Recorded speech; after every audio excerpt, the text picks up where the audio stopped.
Shalom, I am Prophet Jonathan Bridges, and welcome to Building Bridges, where we not only desire to build people, but to build myself in the things of Yahweh and to build bridges or connections to people all over the world. Before we get started, I want to give a special shout out to all the fathers out there. Happy Father's Day on this day. Happy Father's Day to myself. You understand me? And I also want to give a shout out and a happy Father's Day to my three mentors and heroes in this reverse order. Starting with number 3. Anybody knows me and know that I love this man, Denzel Washington. Happy Father's Day to you. That is my role model. That's my man right there. Number 2, the Honorable El Hajj Malik El Shabazz, better known as Malcolm X. Everybody know I love that man. Come on here, one of my mentors. And number 1, drum roll, Levi Bridges, my daddy. Yeah, I just want to say happy Father's Day to you. Mwah. I love you. And in the words of Tupac Shakur, there's no way I could ever pay you back. But my plan is to show you that I understand. I don't care if I had $1 million, billion, trillion dollars. I could not pay you back for everything you have done for me and your sacrifices. I just wanted to look in this camera, and I hope you're watching this and just say I love you and happy Father's Day. Happy Father's Day, Dad. All right, y'all. You heard my wife in the background also. Well, we finna get on into this message. We're still in the series of Why You So Thirsty. See the face? And when we finished off, we were dealing with Samson. And I said at the end of the last message, I want to introduce you now to Delilah. So this is part 8. And for my bricklayers, come on here, my Bible scholars, y'all know I like to deal with numbers. The number 8 representing new beginnings. So we finna start a new beginning of information as we dive into this message. Now, something that I dealt with a long time ago when I used to belong to a church back in the early 2000s, something that I did, and I know that a lot of people on this planet do, is that they brag about their perfect attendance in church. Always bragging. And that was me. I was that guy, always saying, you know, I'm here every day. And I was that guy. I was there for when the doors open and when the doors close. I was there for Sunday school. I was there for church service. I was there for choir rehearsal. And even though I didn't even sing in the choir because I was a sound man, I was there for Bible study. I don't care what was going on. I probably spent at least 5 to 6 days of the week in the church. But look at this. This is a thought that hit my mind, and I shared it with my wife a couple days ago. What's the use of having perfect attendance when you fail in all of your classes? Yeah, that's something really to think about. And that's something that I was going through. I was failing all of my classes. I was failing everything, that Yahweh told me that I need to be doing and everything that I should be doing. The late, great Dr. Miles Monroe, he said something heavy on one of his messages. I listened to him on the regular. He said it was easier for Yahweh to deliver the children of Israel from the power of Pharaoh than to deliver them from their own thinking. My goodness, that is so heavy. And this is something that we're dealing with and that we're facing today, is that how you have to ask yourself, how are you thinking? How is your mind operating? Are you listening to what I'm saying? So this message today, we're still standing in the vein of thirstiness. Come on here. Why are you so thirsty? This is part 8. And when you're a thirsty individual, come on here, you're a prime target for a certain type of spirit when you're a thirsty individual. And I'm quite sure most of us, we understand and know the connotative definition of the phrase prime target. but I want you to know the denotative meaning of the phrase prime target. And that is, according to www.dictionary.com, someone who is more likely than most other people to be affected by something. Let me say it again for my bricklayers and my scholars and my note takers. Prime target is someone who is more likely than most other people to be affected by something. So when you're a thirsty individual, you're more likely than other people to be affected by certain types of spirits. Follow me. And if you're listening to what I'm saying and you're liking what I'm saying, come on, hit that like at the bottom. Come on here. This is how we get this message out there. And if you haven't subscribed, please hit that subscribe button and hit that notification bell, because I promise you, in each one of these messages is not me. It's the Holy Spirit. Come on here. And it's Yahweh giving you something that you can eat on that's going to help in your development and help you to develop your brother and sister.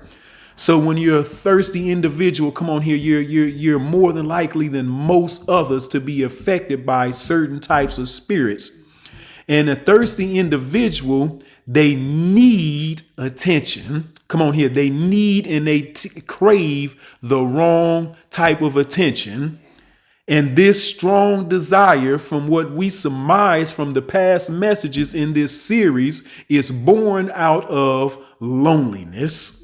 Are you listening to what I'm saying? Remember that part of you, come on here, that I talked about that you can't express to somebody else. Come on here. Remember this thing right here that I can't talk to about somebody else. So that spirit sees that there's something hidden on the inside of you, and it understands and knows that it can connect to you. Come on here. You're a prime target because you're holding on to something that you can't properly express in the proper manner.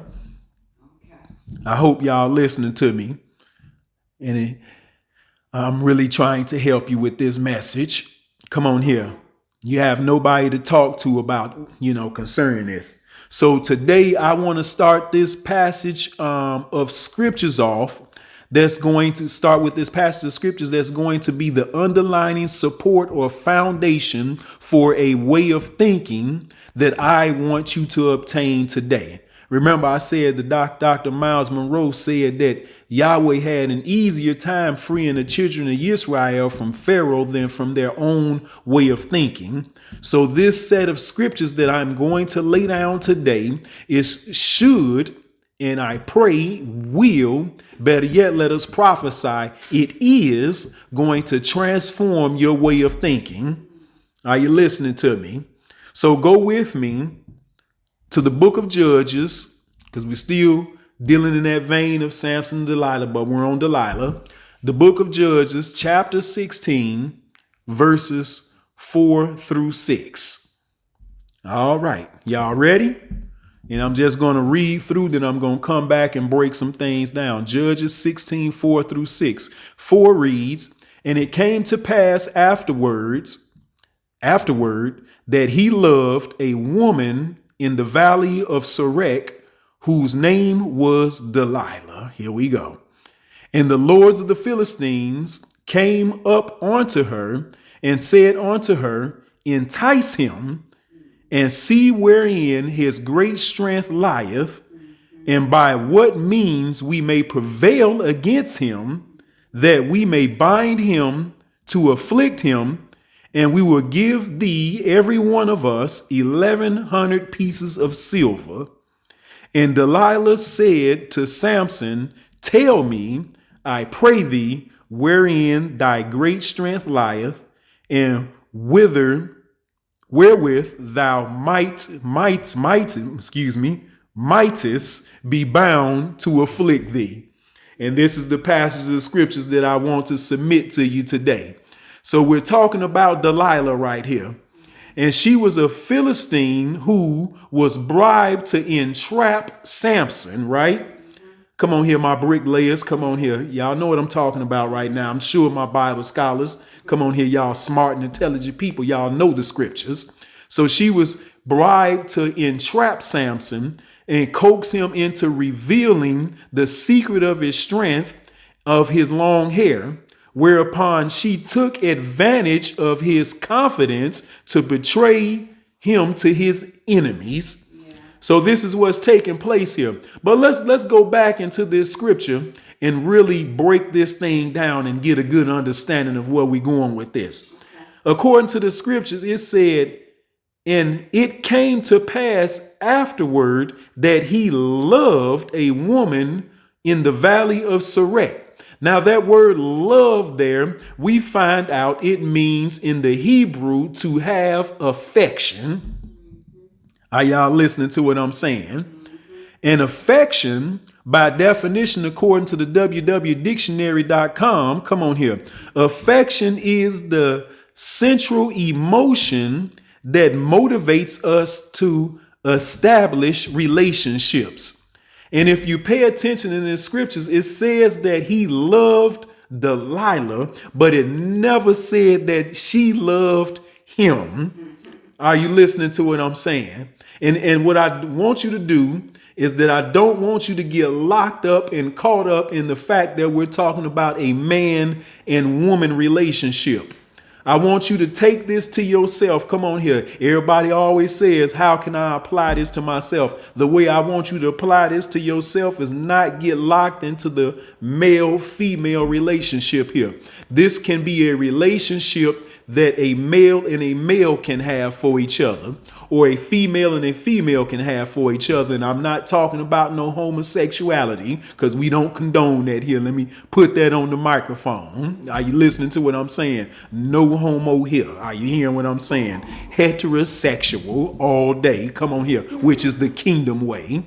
All right. I'm not going to deal with that too deep, but I want you to look at this. Come on here, whether it may be a friendship. Come on here, you and your quote unquote buddy, you and your girl, you know, my home girl. Hey, you know what I'm talking about? It can be you and your cousin, your brother. Come on here, your mother, your father. Come on here, whatever it may be, your constituents. Are you listening to me? So I want you to put yourself in the shoes of where I'm going with this. So he loved her. Come on here. How many of us have loved somebody else, but they didn't love us back? Are you listening to what I'm saying? So he had an affection for her. And sometimes we have an affection for other people. And this is the way that we establish this relationship. And we have to be careful that our affection doesn't cause us to be affected. Are you listening to what I'm saying? Come on here. Our affection doesn't cause us to be affected negatively. So affection is an emotion. Come on here. Come on here. Emotion. Come on here. In other words, your which means energy, or in your motions. Come on here. Come on here. So your energy is always in motion when you're dealing with certain type of people. And this is what they do, is they always have you in motion. Are you listening to what I'm saying? So we have to understand mathematics here. Here it is. Y'all notice lately we have been doing a whole lot of mathematics. Come on here. Come on here, because we know that Yahweh is about mathematics. Come on here. He can add to you. Come on here. And he can take away from you. Are you listening to what I'm saying? But in this house, as my wife said, that's a fact. Come on here. Yahweh is adding. Come on here. And the only thing that's being subtracted are the things, come on here, that are not of him. Are you listening to what I'm saying? So you have to understand the mathematics. The higher the emotions, the lower the logic is. So on the scale of 1 to 10, you have to understand that emotions and logic work hand in hand with each other, but in equal and opposite extremes. So if our emotions are at an 8, that means that our logic is operating at a level 2. So this is what was going on with Samson. And this is where Delilah knew, come on here, she can get her claws into him, because he was operating out of his emotions. Come on, are you listening to what I'm saying? How many of us, come on here, out here, love other individuals? Come on here. We love our boys. We love our dogs. That's what the fellas say, our dogs. That's my dog right there, How many of us, ladies, how many of us love our girls? That's my girl. Hey, come on here. You know what I'm saying? How many of us, we love them so much, but we're not paying attention to the fact that they're not giving us the same love back? Come on here. So our emotions are operating with the 8 with them. Come on here. But our logic is at a 2. And in reverse, their logic is at an 8. Come on here. And their emotions is at a 2. So this is what we have to understand here, is that when you loving somebody so deeply, you have to be careful of that, because your affections, come on here, can cause you to be affected negatively in that relationship. So it came to pass afterwards that he loved, come on here, he had affection, come on, loved a woman in the valley of Sorek.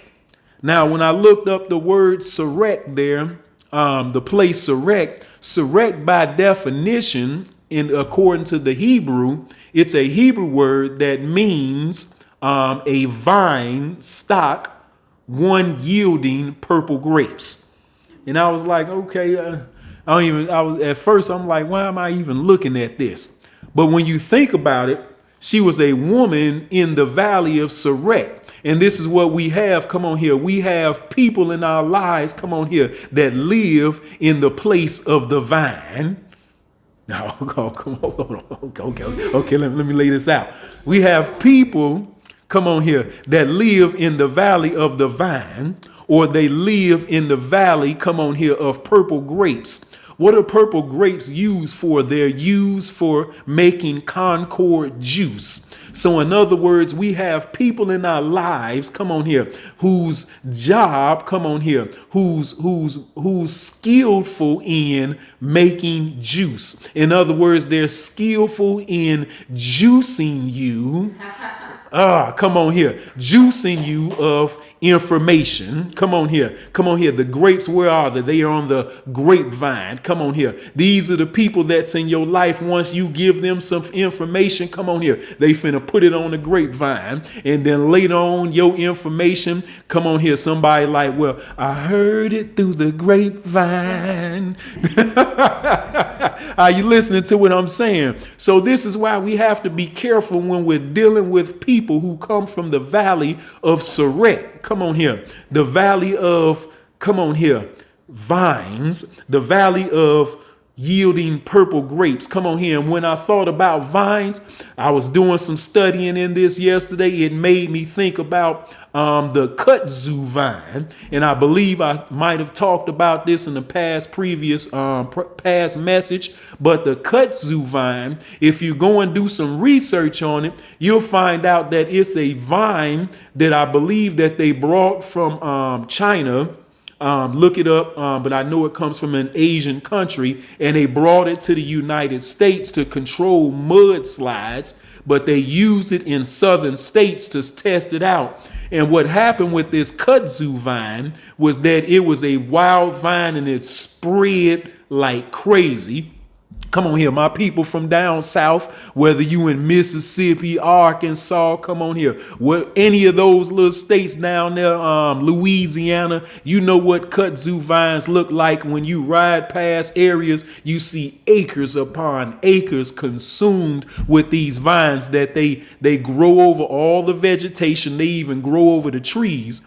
And these kudzu vines, what they start to notice is that they start to actually suffocate the wildlife that was in that area. Not only suffocate the wildlife, it was suffocating the trees and killing off the trees that was in that area. So what am I getting to with this? We have to be careful with these type of individuals that's in our lives, come on here, that come to suffocate, come on here, that come to overshadow what it is that you're supposed to be. Come on here. We're supposed to be trees unto Yahweh. We're supposed to be tall and mighty. Come on here. When we talk about that, faith of a mustard seed is small, but when you plant that demonstration, it's one of the biggest trees in the world. Are you hearing what I'm saying to you? We're talking about sequoia type trees.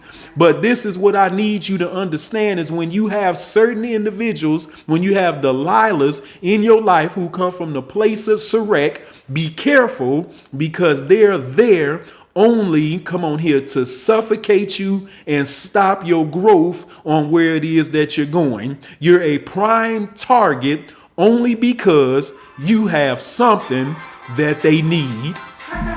Woo! We was getting heated up. And we just getting started. As I said to you, we're starting here with Delilah. This thing is finna get fiery. Come on here. I'm telling you, we are only dealing with the first passage of scriptures. And this thing, I'm telling you, we finna blow this thing open. We finna cut all these vines. Come on here. We finna cut down that grapevine. Come on here. We finna stop those individuals in your life. Come on here. That's trying to squeeze you for every bit of juice that they can get out of you. And I promise you, if you stick with me, come on here and not just be here for perfect attendance, but come on here, download this information because it is important to your survivability. Come on here. My bricklayers, put in the comments right now, I will survive. Bricklayers, where you at? And if this message has blessed you, come on here, this little bite to get your week started off is Monday. Come on here. I hope it gets you started. Come on here to start paying attention. Come on to those Delilahs that's in your life. And if it has blessed you, only ask that you do one thing that I always ask you. Pass it on to somebody else that you feel needs this. And even if they don't need to be the salt of the earth, and give it to them because there's something there that they may need, or they may need to pass it on to somebody else and be the salt of the earth. Thank you for being with us. Again, this is part 8. Shalom. Whew.